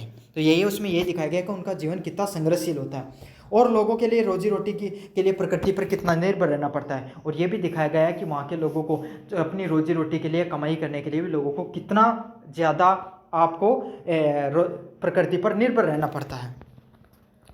2 नंबर पॉइंट की बात करूँ, रिश्ते और भावनाओं की सादगी। कहानी में रिश्ते की सादगी और भावनाओं की सच्चाई भी दिखाई गई। तो यह कहानी है इनके दिखाया गया कि जो रिश्ता है उन कितना मतलब जितना सिंपल रहेगा, मतलब यही है कि इंस्टाग्राम रील वाली से बढ़िया है ना, जो आज के न्यू जनरेशन वाला जो रिलेशनशिप होती हैं, जो रिश्ते होते हैं, उसकी बजाय जितने प्राकृतिक रूप से कोई रिश्ते होते हैं वो उतने ही ज़्यादा क्या होते हैं, सही रहते हैं। लक्ष्मा और गुमानी का बचपन का प्रेम बहुत ही पवित्र और सीधा साधा था। तो लक्ष्मा और गुमानी जो वहीं भाई हम दोनों को जो प्रेम है वो क्या बहुत ही पवित्र और बालकपन को प्रेम है। वहाँ के लोग सुख दुख में एक बहुत ही सरल होते हैं। तो भाई कोई भी व्यक्ति है जन के जीवन में मतलब ऐसी मुश्किल परिस्थितियों में जो लोग रहते हैं ना, उनके लिए दुख ज़्यादा बड़ी बात नहीं होती, उनके लिए एक आम जीवन का हिस्सा हो जाती है वो चीज़। और जो आदमी सारे दिन ऐसे में नहीं जन का अगर कहते हैं उनका पेंट रोल के लिए भी पीछा नहीं मर जाए, तो ओहो I am in A trouble, समझ ना यहाँ खींव है कि भाई बहुत ही मुश्किल परिस्थिति में, लेकिन कुछ लोगों के लिए वो बहुत आम बात है ऐसी चीज़ें, तो उसके लिए बहुत बड़ी बात हो जाती है। जीवन की मुश्किलें उनकी भावनाओं को और गहरा बना देती हैं, और जीवन में जो मुश्किल परिस्थिति आ रही हैं वो उनकी भावना ही उनके और गहरा तरीका से बना दी है। उनका प्रेम है भाई, जितनी मुश्किल परिस्थिति है उतना ही प्रेम और ज़्यादा गहरा होता चला जाता है। अगले वाले पॉइंट की बात करें, सामाजिक और पारिवारिक बंधन। तो कहानी में ग्रामीण जीवन के सख्त नियमों को भी दिखाया गया है। तो यह जो कहानी है इम के है कि भाई दो लक्ष्मा और गुमनी आपस में दोनों प्रेम करी हैं, लेकिन क्या भाई गांव को प्रेम है जहाँ दोनों जो गांव का लोग आया कि ओहो साथ नहीं रहना, तो उन्हें क्या कर दी, अलग कर दिया जाए। तो यही है, इस चीज़ में यही दिखाई गई है कि उनकी शादी नहीं हो पाना, उनको व्यक्तिगत फैसलों नहीं होके सामाजिक फैसलों है, साथ के साथ वो समाज को फैसला की कदर भी करें। अगले वाले पॉइंट की बात करें, प्रकृति का महत्व। कोसी नदी और पहाड़ों की कहानी के लिए सिर्फ एक जगह ही नहीं बल्कि ये पात्रों की जीवन का हिस्सा भी है। तो यह जो भाई कोई भी आदमी जो उठे रही ना, मतलब पहाड़ा पर रही या जो प्रकृति पर निर्भर रही, उनने पूछो उन चीज़ों को क्या महत्व रहा है, अपने के लिए तो इतना ज़्यादा महत्व को नहीं है ना, लेकिन जो लोग उन पर निर्भर करें उनके लिए उन चीज़ों का बहुत महत्व। उनके लिए वो सिर्फ कोसी नदी एक पात्र ही नहीं है मतलब लेखक के लिए, बल्कि उसको उनके लिए वो जीवन का एक बहुत मुख्य जरिया है जीवन जीने का। नदी यहाँ लक्ष्मा के लिए कमाने का जरिया है, यह उसके लिए अकेलेपन और गुमानी से दूरी का कारण भी है। तो लक्ष्मा के दिखाएगा कि भाई ना सिर्फ उनके लिए कमाने का तरीका है, बल्कि वो अकेलेपन, भाई वो टाइम जब वो कमाने ज़्यादा आदमी अकेलो रहे और उसे गुमानी से दूर होने का कारण भी है। शायद यहाँ पर लक्ष्मा लड़का है और गुमानी है वो लड़की है, सॉरी मैंने उल्टा बता दिया था इस चीज़ को, तो इस चीज़ को करेक्ट कर लेना आप। अगले वाले पॉइंट निष्कर्ष की बात करें, कोसी की गठवार कहानी में हमें पहाड़ों के गांवों की असली तस्वीर देखने को मिलती है। तो कोसी की गठवार जो कहानी है, यहाँ पर जो पहाड़ों का जो असली वास्तविक जीवन होता है, इसकी कहानी हमें देखने को मिलती है। यह कहानी बताती है कि वहाँ के लोगों का जीवन बहुत कठिन होता है, लेकिन उनके रिश्ते और भावनाएं बहुत ही सच्ची और गहरी होती हैं। साथ के साथ उनमें क्या बताया, उनको जीवन में चाहिए परिस्थिति तो कठिन रहे हैं, लेकिन उनके रिश्ते और भावनाएं की बहुत ही सच्ची और गहरी रहे हैं।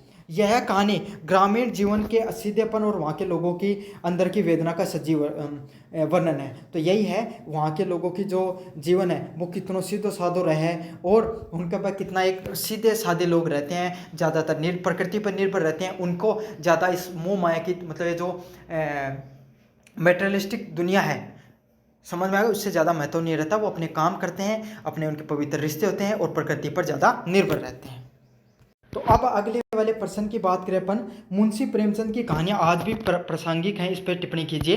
तो ये जो आपका प्रेमचंद के जो उत्तराकल वाला कार्य, वो जो आपका यूनिट फर्स्ट है, उससे संबंधित ये आपके प्रश्न है, काफ़ी ज़्यादा इंपॉर्टेंट है। मैं बता रहा हूँ, ये क्लास आप देख के जा रहे हो, शायद आप में से काफ़ी बच्चे देख के जाएंगे, तो ये क्लास आपके लिए एक बहुत ही गेम चेंजर साबित होगी, आप देख लेना। पहले वाले प्रश्न की बात करूँ, भूमिका। आप मुंशी प्रेमचंद 1980 से लेकर एक मिनट, इस प्रश्न को पढ़ने से पहले मैं आपको एक चीज़ बता देता हूँ। प्रेमचंद एक ऐसे अपने भारतीय साहित्य के एक ऐसे जो उपन्यासकार रहे हैं, समझ में आ गया, जिन्होंने उपन्यास को पहली बात एक विधा को ही बदल के रख दिया। और इन्होंने कैसे कहानियाँ लिखी, इन्होंने कहानियाँ लिखी, अधिकतर इनकी कहानियाँ आपको ग्रामीण परिवेश से देखने को मिले, क्योंकि उस समय 70 से 80% लगभग लोग गाँवों में रहते थे। जिसमें ये जिस समय के एक कलाकार, मतलब कहानीकार रहे हैं, उसमें लगभग लोग ग्रामीण जीवन में रहते थे, और उन्होंने गाँव की कहानियाँ लिखी हैं। और ऐसी कहानियाँ लिखी हैं, अगर आज पढ़ लो आप चाहें, आज से 100 साल पहले या 100-150 साल पहले की कहानियाँ इनकी लिखी हुई हैं, आज पढ़ लो, आज भी आपको वास्तविकता दिखाई देती है। तो समझ लो उस व्यक्ति की क्या सोच रही थी, क्या उनकी व्यक्तित्व रहा था। 2 मिनट था एक्स्ट्रा चीज़ बताई, लेकिन प्रेमचंद क्या वास्तविकता थी, जना ही था मेरा 2 मिनट या बात कहने को जी रहे हो, तो मैं बता दिया। अब थे पढ़ो अपना लिख के क्या है। मुंशी प्रेमचंद का जो कहानी का कार्यकाल रहा, वो 1880 से लेकर 1996 के बीच में रहा। इन्होंने हिंदी और उर्दू के ऊपर इन्होंने अपने साहित्य का कार्य किया है, जिनकी कहानियों में भारतीय समाज में यथार्थ, मानवीय संवेदनाएं और नैतिक मूल्यों की गहरी अभिव्यक्ति देखने को मिलती है। तो इन्होंने जो कहानियाँ लिखी है, इनमें भारतीय समाज का यथार्थ, मानवीय संवेदनाएं और नैतिक मूल्यों की गहरी अभिव्यक्ति देखने को मिलती है। तो इन्होंने जो लिखा है, इन्होंने उनमें भारतीय समाज की वास्तविकता देखने को मिलती है, मानवीय संवेदनाएं मतलब भावनाएं हैं वो देखने को मिलती हैं। साथ के साथ नैतिक मूल्य, जो हमारे समाज के जो संस्कार, जो अपने सबसे महत्वपूर्ण चीज़ें, उसके बारे में इन्होंने बताया कि हमारे क्या संस्कार हैं। उन्होंने उनकी कहानियाँ न केवल समय के साथ बल्कि आज भी उतनी ही प्रासंगिक है। उनकी कहानियाँ समय के साथ और खूबसूरत लगती चली जाती हैं, आज भी उतनी ही खूबसूरत है जितनी उस समय हुआ करती थी। उस समय भी लोगों को इतनी दिल को छूती थी, जितनी आज पढ़ लो तो आज भी आपके दिल को उतना ही अच्छा लगेगा, उतना ही पढ़कर लगेगा कि ये तो हमारे बीच की कहानी है किसी एक व्यक्ति की।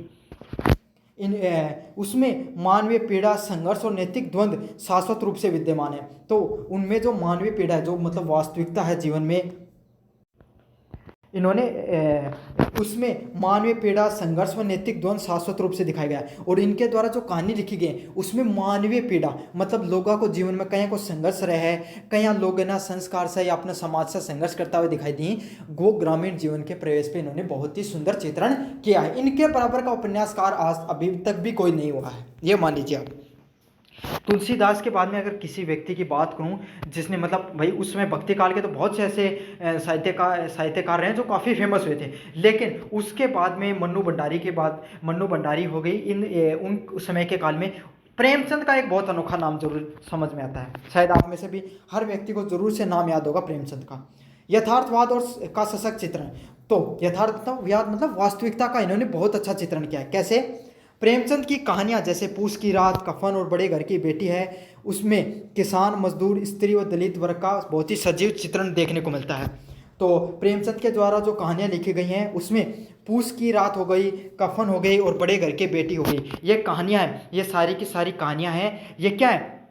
ये कहानियाँ, इसमें बच्चों को क्या, जो लोगों को क्या बताया गया है, ये सब कहानियाँ किस किस पे हैं? ये कोई किसान की कहानी है, कोई मजदूर की कहानी है, कोई स्त्री की कहानी है, कोई दलित वर्ग की कहानी है। ये हमारे बीच के लोगों की कहानियाँ हैं। ये कहानियों में क्या दिखाए, जो पात्र हैं वो ऐसे लगता है कि अरे ये तो मेरे पिता किसान है, तो वो भी ऐसे संघर्ष करते हैं। ये कैसे पूस की रात की कहानी में दिखा दिया। कफन में समाज का एक ऐसा व्यक्ति है जो मतलब जिसके लिए नैतिकता महत्व ही नहीं रखती है। समझ में आ गया? अरे ये तो अपने गांव का ही वो व्यक्ति है, ये कफन कहानी में लिखाया गया तो ऐसा लगता है कि अपने गांव का वो व्यक्ति है। समझ, बड़े घर की बेटी है, ये तो हमारे आसपास की किसी लड़की की कहानी दिखाई दे रही है, तो ऐसे लगता है कि ये तो अपने आसपास का ही कोई पात्र है, हम में से ही कोई पात्र है। इस प्रकार की इन्होंने कहानियां लिखी हैं। यह यथार्थ आज भी ग्रामीण और शहरी दोनों संदर्भ में देखा जा सकता है। तो इनके द्वारा जो कहानियाँ लिखी गई हैं, इनमें लगता है कि कहानियाँ हैं ये ग्रामीण परिवेश में तो हैं ही एकदम सटीक बैठती हैं, बल्कि शहरी क्षेत्र में भी एकदम आपको सटीक बैठती हैं। सामाजिक कुरीतियों पर प्रहार। उन्होंने बाल विवाह, दहेज प्रथा, जातिवाद और आर्थिक विषमताएं जैसी समस्याओं को खुल पर लिखा है। तो इन्होंने जो विवाह है भाई, उस समय जो बाल विवाह हुआ करते थे, दहेज प्रथा थी, जातिवाद था, समाज में संघर्षशील जीवन था लोगों का, उसके ऊपर इन्होंने क्या खुलकर लिखा है। लोग झिझकते थे उस समय इस चीज़ों पे लिखने पे, और इन्होंने बेझिझक लिखा है। लोग सोचते थे कि जो ग्रामीण में लोग कैसे होते थे भाई, उस समय ग्रामीण लोग में कम पढ़े लिखे हुए लोग होते थे, तो कलाकार होते थे, जो साहित्यकार हुआ करते थे, वो समझते थे कि हमारे जो ग्रामीण लोगों में कम पढ़े लिखे लोग हैं, अनपढ़ लोग हैं, वो हमारे साहित्य को पढ़ेंगे क्यों, हम उनके बारे में क्यों लिखें, हम उस कुलीन वर्ग के बारे में लिखेंगे जो हमारी किताबों को खरीद के पढ़ सकता है। प्रेमचंद ने इन सब चीज़ों को दरकिनार रखकर समाज की उन परिस्थितियों के बारे में लिखा जिसके बारे में किसी ने आज तक नहीं लिखा। इसीलिए आज भी प्रेमचंद है वो बहुत ही अच्छे साहित्यकारों में उनको नाम जाना जाता है। अगला पॉइंट है मानवीय संवेदनाओं की गहराई।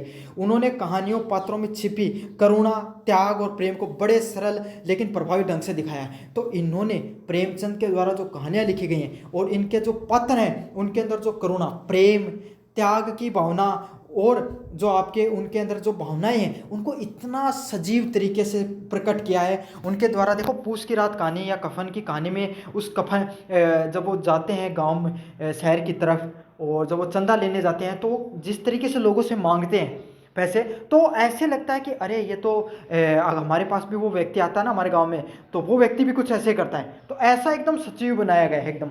वे पूस की रात की कहानी है तो उसमें जो बताया जाता है कि ठंडी हवाएं चल रही हैं, सियार की आवाज़ आ रही है, तो ऐसे अगले वाले प्रश्न की बात करूं, नैतिक शिक्षा और प्रेरणा। प्रेमचंद की रचनाएं पाठक को सत्य, न्याय और परोपकार की ओर प्रेरित करती है, जो हर युग के लिए आवश्यक है। तो इन्होंने जो नैतिक शिक्षा की बात की, प्रेमचंद की जो रचनाएं हैं वो पाठक का है, जो पढ़ने वाला व्यक्ति है उसको सत्य, न्याय और परोपकार के लिए प्रेरित करती हैं। तो वो क्या दिखाती हैं, उसमें सत्य की बात की गई, सच्चाई की बात की गई है, परोपकार, एक दूसरे के प्रति आपको लोगों में क्या करना चाहिए, लोगों का सहायता करनी चाहिए, और ये हर युग की आवश्यकता है। भाई आज भी ये बात सही है, काल भी सही रहेंगे। क्यों? क्योंकि आदमी की मूल तत्व हैं। जब आज समाज में, आप सामाजिक प्राणी है ना, इंसान एक समाज में रहने वाला व्यक्ति है, तो उस समाज के एक मूलभूत आवश्यकताओं में से है। तो इसी पर इन्होंने क्या किया, उसी पर इन्होंने ज़्यादा टारगेट किया है और इसी से ये लोगों में ज़्यादा पॉपुलर हुए। निष्कर्ष की बात करें, प्रेमचंद की कहानियों की प्रासंगिकता उनके मानवीय दृष्टिकोण और सामाजिक यथार्थ में निहित है। तो प्रेमचंद ने जो कहानियाँ लिखी हैं उनकी जो प्रासंगिकता है, वास्तविकता है, वो क्या, उनका मानवीय दृष्टिकोण है, वो समाज की यथार्थ में आज भी नहीं दिखाई देता है।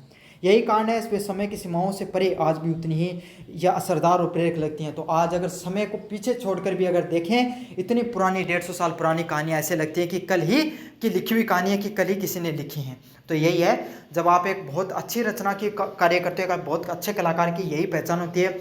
बहुत अच्छी कविता की, बहुत अच्छे लेखक की, कोई बहुत अच्छे रिश्ते की, बहुत अच्छे व्यक्ति की यही कहानी होती है। आप उसको जब भी मिलते हो, जब भी उसको पढ़ते हो, जब भी उससे आप साथ बैठकर उसे अपनापन मिलते हो, तो कुछ आपको नया ही देखने को मिलता है। और यही चीज़ प्रेमचंद की कहानियों की भी है कि जब भी आप उसको पढ़ोगे, उनको पढ़ोगे, कुछ आपको नया ही देखने को मिलता है कि अरे ये जो चीज़ मैंने पिछली बार पढ़ी थी तब तो मुझे समझ में नहीं आई थी, इस बार समझ में आई है।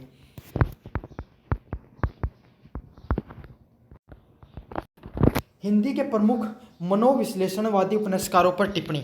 तो हिंदी में विश्लेषणवादी उपन्यासकारों पर आपको क्या करनी है, टिप्पणी करनी है। हिंदी के प्रमुख मनोविश्लेषणकारी उपन्यासकारों पर टिप्पणी करिए। देखो, आपको ना पहले इस चीज़ को पढ़ने से पहले, इस प्रश्न को पढ़ने से पहले आपको एक शब्द को पढ़ना पड़ेगा। शब्द क्या? मनोविश्लेषणवादी। मन प्लस विश्लेषण प्लस स्वादी, मन का विश्लेषण करने वाले लेखक को क्या कहा गया, मनोविश्लेषणवादी कहा गया। समझ में आ गया? बस आपको अगर ये शब्द समझ में आ गया तो ये समझ लो ये प्रश्न समझ में आ गया। इतना ही शब्द, इतना ही प्रश्न है। तो ये क्या है, हिंदी साहित्य के उन उपन्यासकारों की बात की जा रही है जो जिन्होंने बाहरी जीवन के पात्रों के बजाय, मतलब बाहरी पात्र के बजाय इन्होंने किसी अपने मन के अंदर की, जो इंसान के अंदर जाए कि जो द्वेष हो गई, ईर्ष्या हो गई, घृणा हो गई, प्रेम हो गया, आपको लगाव हो गया, संघर्ष हो गया, तो ये सब चीज़ें जो हमारे मन में जो संघर्ष चलता रहता है हर वक्त, उसकी इन्होंने आंतरिक पड़ताल की है। समझे? एक तो जहाँ प्रेमचंद बाहर के लोगों की जीवन की कहानी बताई, समझे, उनमें भी इस चीज़ों का भावना तो निकल के आती है, लेकिन कई लोगों ने अपने ही मन के ऊपर इन्होंने चीज़ों पर विश्लेषण करके कहानियों को लिखा है। समझ में आ गया? उनको क्या बोला जाता है, मनोविश्लेषणकारी वादी बोला जाता है। इन रचनाओं में सिगमंड फ्रायड ने के मनोविश्लेषणवादी सिद्धांत से प्रेरित होकर मानवीय भावनाएं, अवचेतन व अंतर्द्वंद और मानसिक जटिलताओं का सूक्ष्म चित्रण किया गया है। तो इम क्या करे गए है, जो सिगमंड फ्रायड है, ये थर्म है, अगर बीएड करो आ गए, या फिर जो एक मनोवैज्ञानिक था, मनोवैज्ञानिक क्यों हुई, जो इंसान की जीवन को ऊपर जो क्या करी, विश्लेषण करी, उनसे प्रेरित होकर कुछ जो लेखक हैं, उपन्यासकार हैं, इन्होंने क्या कि अपने मन की भावनाएं, हमारे भावन के अंदर जो घृणा हो गई, प्रेम हो गया, इन सब जैसी भावनाएं होती हैं, इनके बारे में इन्होंने लिखा है। इन्होंने अवचेतन, अंतर्द्वंद और मानसिक जटिलताओं के सूक्ष्म चित्रण का प्रयास किया है। इसमें पहले बात करें अपन इलाचंद्र जोशी, इसमें से प्रमुख उपन्यासकार कौन है? पहले उपन्यासकार की इलाचंद्र जोशी हैं, और इनके द्वारा जो उपन्यास लिखा गया जहर की खेती, इसमें हिंदी के मनोविश्लेषणकारी धारा को एक महत्वपूर्ण करती है। तो भाई यो थोड़ा सा को प्रश्न जिम था रटनो ही पड़ा को, कोई ऑप्शन को नहीं, समझ आ गई? तो याद करो इंद्र चंद्र जोशी। तो इंद्र भगवान के करो कोई जहर की, भाई इंद्र भगवान बारिश करे है, तो बारिश करने की खेती हुआ है, तो खेती कहें कि जहर की खेती है, तो ये ट्रिक को याद कर लो। समझ में आ गई था? इंद्र भगवान बारिश करे, बारिश से खेती, और खेती क्या हो रही है, जहर की खेती हो रही है, तो जहर की खेती नामक के इन्होंने कहानी लिखी है। इस ट्रिक से याद कर लो, है ना? तो यह सबसे महत्वपूर्ण करती है इनके पात्रों के मनोभाव, संकोच, भय व अपराध बोध का गहन चित्रण मिलता है। तो इनके देखना पड़ा है कि यह जो कहानी है, इनके को मन की कहें कि भावना ही, जिम संकोच, कोई आदमी थोड़ा संकोच कर, भय डर है, अपराध बोध, कोई गलती नहीं हो जाऊँ, इस चीज़ का बारे में उन्होंने गहन चित्रण देखने को मिला है। अगला है अगले जो अज्ञे हैं, सचिनानंद हीरानंद वात्स्यायन, जो अज्ञे हैं, इनके द्वारा जो रचनाएं लिखी गई है, शेखर एक जीवनी के नायक के अंतर संघर्ष व जीवन दर्शन और आत्म चिंतन का उत्कृष्ट मनोविश्लेषण देखने को मिलता है। तो अज्ञे हैं, उनके द्वारा भी लिखी गई शेखर एक जीवनी। तो अज्ञे को दोस्तों एक शेखर याद कर लो, अज्ञे को एक दोस्त तो शेखर ऊपर इन्होंने कहानी लिखी है। तो ये कहानी में क्या देखने मिला है, अंतर संघर्ष, मतलब जीवन का बारे में कि इंसान के जीवन में क्या संघर्ष है, उसका बारे में इंसान आत्मा अपने बारे में जो चिंतन करे, उस चीज़ को बारे में देखने मिला है। भाषा की शैली और मन की जटिलताओं को बहुत ही कलात्मक रूप से प्रस्तुत किया है। तो वो अपने दोस्त हैं शेखर, मतलब उदाहरण है नहीं, लेकिन मैं उदाहरण के लिए बता रहा हूँ, उसके बारे में उनके मन की जटिलता, भाई उसके जो दोस्त उसके मन में क्या क्या चलता रहता है, उसके बारे में उसने कलात्मक रूप से दिखाया है। मतलब आपका दोस्त के बारे में बताया कि कया कया का काम करे है, बातचीत समझ यहाँ है। यशपाल यद्यपि वे यथार्थवादी और प्रगतिशील विचारधारा के उपन्यासकार रहे हैं, लेकिन दिव्या और देशद्रोही में इन्होंने पात्रों की मानसिक अवस्थाओं पर गहरा चित्रण किया है। यशपाल कैसे हैं, एक यथार्थवादी मतलब वास्तविकता का चित्रण करने वाले उपन्यासकार रहे हैं, लेकिन दिव्या और देशद्रोही में उन्होंने पात्रों को मानसिक अवस्थाओं का गहरा चित्रण किया है। तो पहले एक ट्रिक से पहले यशपाल और दिव्या और देशद्रोही याद करा दूँ कि वह कोई भी आदमी है, जब दिव्या नाम को कोई आदमी है वो देशद्रोही चाहे देशद्रोही निकले, तो यूं क्यों ना यश मिला है। समझ, यश तो होता अच्छा है, लेकिन कुयश में उल्टो यश मिला हूँ, समझ में आ गया? तो यशपाल से समझ लो, यशपाल है तो दिव्या नाम का एक व्यक्ति वो देशद्रोही बनता है, इसलिए उसको यश मिलता है। तो इस ट्रिक से याद कर लेना आपको। अब समझाऊंगा ये इस कहानी में आपको क्या है, ये जो दिव्या और देशद्रोही नामक कहानी है, यहाँ पर पात्रों की कैसी मानसिक अवस्थाएं, कैसी उनके जीवन में मानसिक रूप से वो हैं, उनके बारे में यथार्थ जीवन चित्रण किया गया है। अगले वाला पॉइंट है नरेंद्र शर्मा, उनकी रचनाओं में मानवीय संबंधों की सूक्ष्म वैज्ञानिक परख और भावनात्मक उलझनों का कलात्मक चित्रण देखने को मिलता है। तो नरेंद्र शर्मा के द्वारा जो चित्रण किया गया है, उनकी रचनाओं में आपको मानवीय संबंधों के बीच में सूक्ष्म मनोविज्ञान परख और भावनात्मक उलझनों का जो क्या आपको बहुत ही कलात्मक रूप से चीज़ों को समझाई गया है। अगला की बात करें धर्मवीर भारती, तो इन्हों के द्वारा गुनाह का देवता अब थे लल्लन टॉप, कोई देख तो वो धर्म उसमें सौरभ द्विवेदी जो उनके एंकर है, इन्होंने काफ़ी बार गुनाह के देवताओं के बारे में बताया। और गुनाह के देवताएं आपके सामने काफ़ी बार रील में भी देखा होगा, लेकिन अं की बिल्ली रील तो मैं देखा ही नहीं न थार सामने तो कहीं आऊँगी, लेकिन अगर आप में से कोई देखता होगा कोई व्यक्ति ऐसी साहित्य से संबंधित, तो उनके सामने वो रील जरूर आई होगी। तो एक काफ़ी ज़्यादा अच्छी कहानी है, आपको जीवन में पढ़ना एक बार जीवन में ये कहानी है गुनाह की देवता, काफ़ी बेहतरीन कहानी है। ये प्रेम, पीड़ा और असफलता और त्याग की भावनाओं पर एक बहुत ही शानदार मनोवैज्ञानिक चित्रण देखने को मिलता है। तो गुनाह का देवता नामक जो एक कहानी है, इसमें आपको त्याग, भावनाओं का क्या एक मनोवैज्ञानिक चित्रण है वो देखने को मिलता है, जो पाठकों को क्या जो पाठकों के मन को क्या बहुत ही गहराई से छू लेता है। भाई बहुत ही अयं की कहानी है जो एकदम वास्तविक लगा, इसलिए हर पाठक का मन में छू जावा चीज़। निष्कर्ष की बात करें, इन उपन्यासकारों ने हिंदी साहित्य की आंतरिक गहराई और मानसिक विश्लेषणाओं की परंपरा की। तो और कहानीकार क्या करता, भाई कोई पात्र पकड़ लेता और पात्र को पूरी कहानी लिख दिया था, लेकिन इन्होंने इंसान के मानसिक रूप से कौन सी घटनाएं जो उनके दिमाग में चलती रहती हैं उसके बारे में उन्होंने ऐसा चित्रण किया है। उनके योगदान में हिंदी साहित्य केवल घटनाओं का विवरण न होकर मनुष्य की भीतरी जीवन का सशक्त दस्तावेज बन गया है। तो इनका जो योगदान है वो हिंदी साहित्य में घटनाओं पर न होकर मनुष्य के जो भीतरी जीवन है वो एक बहुत ही सशक्त के दस्तावेज के रूप में बन गया है। अब आपके बारे में अब अपन आ गए लास्ट वाले प्रश्न की तरफ। हिंदी